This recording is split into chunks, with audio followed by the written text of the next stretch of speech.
Good morning, students. Today we are going to be learning about the mathematical principle of reciprocals. When multiplying fractions with one another, we change one of the fractions into a reciprocal so that it is easier to do math.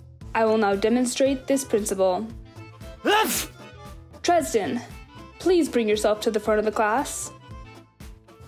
Class, Tresden here represents a normal fraction. But wait. Now another fraction is coming along to get multiplied by Tresden. We need to make Tresden a reciprocal.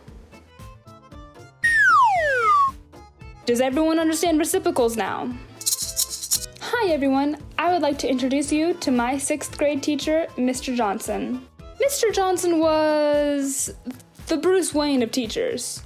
No one could peg him down because everything he did was so strange. When you reach the ripe old age of 13, you're old enough to know that the teachers don't live at the school. But I still think Mr. Johnson might have lived inside of his classroom. We would come in for class, and he would just have his clothes drying on clotheslines across the classroom. He would have weird home appliances that the average person just doesn't have at their work. If you asked him if he lived inside his classroom, he would just stare at you and say, "Of course I do," with the straightest face ever. He had no problem humiliating the annoying kids that would smack talk him, and it was so entertaining to be in his class. I heard a rumor that he threw a chair across the classroom just because a kid talked back to him. Mr. Johnson, what even is the point of learning reciprocals when my calculator can do the math? This is never gonna help me in the real world. I lived in the outer skirts of my hometown, so the school I went to pretty much meant that all the adults knew one another. It was pretty common for the parents to be personal friends with their kids' teachers. Some of my classmates would come up to me Monday and say stuff like, "Yeah, Mrs. Kool-Aid is one of my mom's personal friends. Did you know she has a dog named Pickles?" And all the students would gasp because it felt like we were gathering intel on these secretive adults. Mr. Johnson was not this kind of teacher. None of the parents knew him personally.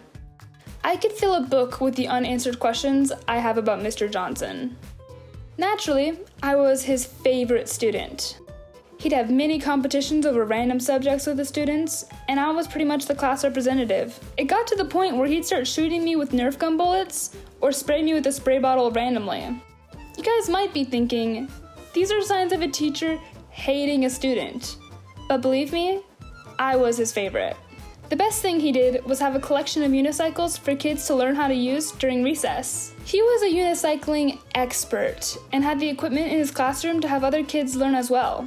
I was one of 2 girls in the entire grade who actually learned how to unicycle. Eventually, we had a group of friends that would meet up after school to unicycle on trails together. Mr. Johnson was a weirdly inspiring role model to me. He helped me become a leader in and out of the classroom, and taught me that hobbies aren't just for children, they're for adults too. Teachers come in all shapes and sizes, with different personalities and values. I'm grateful that Mr. Johnson broke the norm of a typical school teacher in order to teach us in more creative ways, because those are the lessons that actually stuck with me at the end of the day.